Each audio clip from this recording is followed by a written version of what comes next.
Assalamualaikum warahmatullahi wabarakatuh. Yang kami hormati yaitu Bapak Humaydi selaku dosen pembimbing pada Matkul Agama Islam 5 dan juga rekan-rekan semua yang sudah meluangkan waktunya untuk menonton video ini. Saya di sini perwakilan dari kelompok 8 yang beranggotakan Fiona Nanto Putri NPM 1327, Muhammad Ardiansyah NPM 1118, Samuria NPM 1324 dan Muhammad Afif Nurul Islam NPM 1315. Di sini kami akan membahas mengenai akhlak al-karimah terhadap guru dan dosen. Berikut penjelasannya.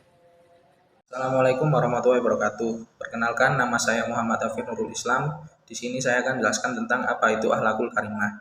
Secara etimologis, akhlak berasal dari kata al-huluk. Akhlak yang berarti tabiat, budi pekerti, dan kebiasaan. Secara istilah, akhlak berarti sesuatu yang melekat pada jiwa manusia yang daripadanya lah lahir perbuatan yang mudah tanpa melalui proses pemikiran, pertimbangan, ataupun penelitian.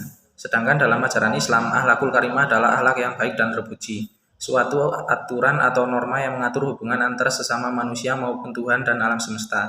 Yang termasuk di antara akhlak al-karimah adalah ridho kepada Allah, cinta dan beriman kepadanya, taat beribadah, selalu menepati janji, melaksanakan amanah, berlaku sopan dalam ucapan dan perbuatan, tawakal, sabar, syukur, tawadhu, menghormati guru, berbakti kepada kedua orang tua, dan segala perbuatan yang baik menurut pandangan atau ukuran Islam. Kedudukan akhlak dalam Islam nampaklah amat terhormat. Keberadaannya memiliki kemutlakan yang nyaris sempurna. Ibarat Islam adalah sebuah gedung, maka akhlak adalah tiangnya, yang wajib ditegakkan oleh setiap muslim. Maka barang siapa yang menegakkannya berarti menegakkan agama, dan barang siapa yang mengabaikannya berarti merobohkan agama. Jika dilihat dari perkembangan zaman, banyak generasi muda sering menyepelekan mengenai akhlak sopan dan santun terhadap guru maupun dosennya. Hal tersebut terjadi karena kurangnya penanaman pengetahuan dan pendidikan sepenuhnya kepada siswa mengenai akhlak al-karimah. Karena begitu besarnya pengaruh guru atau dosen terhadap siswa, agar hal tersebut tidak terus terjadi, kita sebagai siswa juga harus memiliki kesadaran diri sebisa mungkin untuk berperilaku sopan dan santun terhadap orang yang lebih tua, termasuk guru atau dosen. Terima kasih, selanjutnya akan dilanjutkan oleh teman saya. Perkenalkan, nama saya Muhammad Ardiansyah, NPM 1108, akan melanjutkan presentasi dari teman saya. Pentingnya memiliki akhlakul karimah. Dalam ajaran agama Islam, akhlakul karimah merupakan salah satu indikator dalam menilai tingkat keimanan seorang umat. Hal tersebut sesuai dengan sabda Rasulullah SAW berikut ini. Taqwallah wa husnul khuluq, yang artinya bertakwa kepada Allah dan berakhlak dengan akhlak yang baik. Hadis riwayat Ahmad, Tirmizi, dan Ibnu Majah. Hadis ini mengibaratkan pada kita bahwa seorang mukmin berusaha untuk melakukan amalan yang terbaik dengan timbangan yang terberat pada hari kiamat nanti. Assalamualaikum warahmatullahi wabarakatuh. Perkenalkan, nama saya Fiona Nanto Putri NPM 22001081381327. Di sini saya akan melanjutkan membahas mengenai jenis-jenis akhlakul karimah. Yang pertama ada husnuzon, yaitu adalah husnuzon habluminallah habluminanas, hubungan baik antara Allah dan hubungan baik kepada sesama manusia. Yang kedua ada qanaah, yaitu menerima segala pemberian Allah Subhanahu wa taala. Yang ketiga ada istiqomah, yaitu teguh pendirian terhadap keyakinannya. Yang keempat ada ikhtiar, yaitu berusaha atau bekerja keras untuk mencapai tujuannya. Yang keempat ada ikhlas, yaitu melaksanakan semua sesuatu perbuatan yang baik hanya karena Allah. Yang kelima ada tasamuh, yaitu memiliki sifat tegang rasa, lapang dada, dan memiliki sifat toleransi terhadap sesama. Yang keenam ada sabar, yaitu menerima pemberian dari Allah, baik berupa nikmat maupun berupa cobaan. Dan yang terakhir berdoa, yaitu memohon ampun kepada Allah dan berserah diri kepadanya. Untuk selanjutnya yaitu arti dari ayat di atas.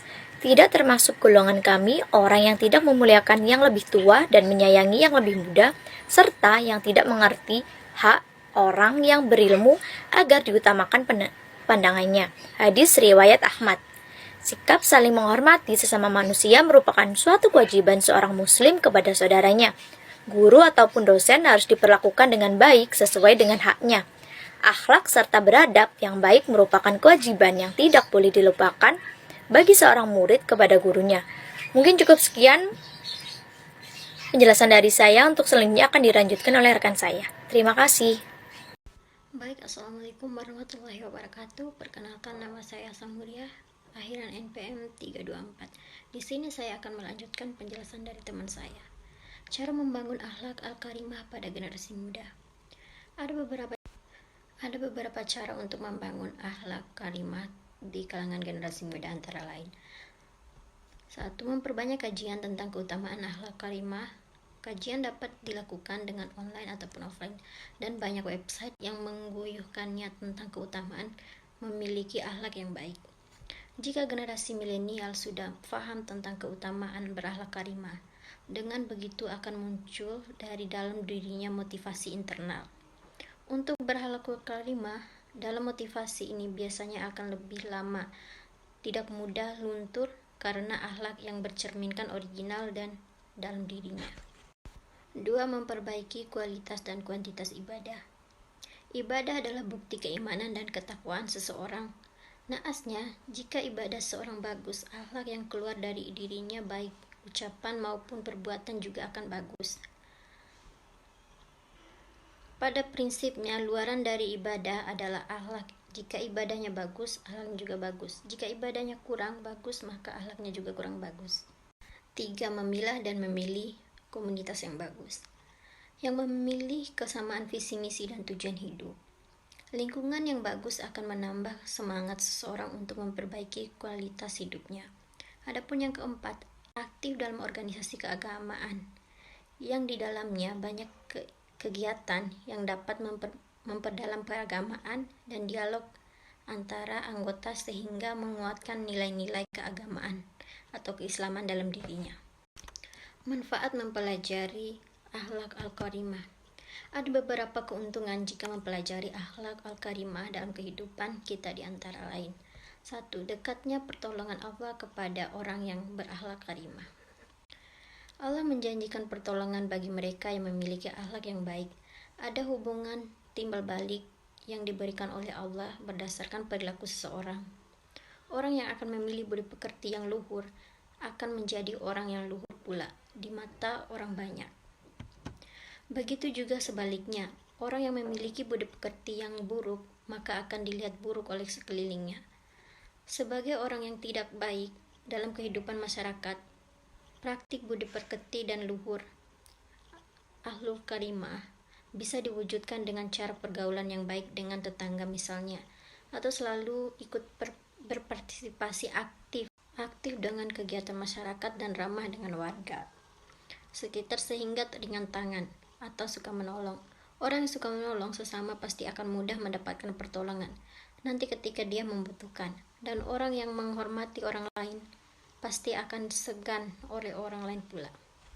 Adapun poin kedua, meluluhkan hati orang-orang di sekitarnya meskipun awalnya dibenci. Dengan membudayakan memiliki budi pekerti yang baik, selain akan mendapatkan timbal balik yang baik pula dari orang-orang sekitar kita, maka bisa juga meluluhkan hati mereka.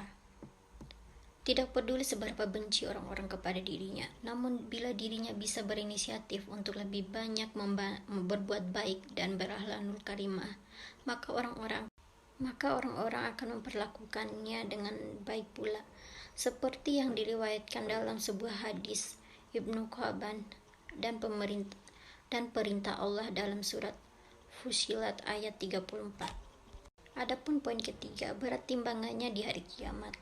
Seorang muslim yang memiliki sikap akhlakul karimah akan selamat oleh Allah Subhanahu wa taala. Selain itu, setiap muslim yang memiliki akhlak yang baik juga pahalanya seperti orang yang puasa dan sholat. Ini seperti dalam hadis Rasulullah SAW bersabda, tidak ada sesuatu amalan yang jika diletakkan dalam timbangan lebih berat dari akhlak yang mulia.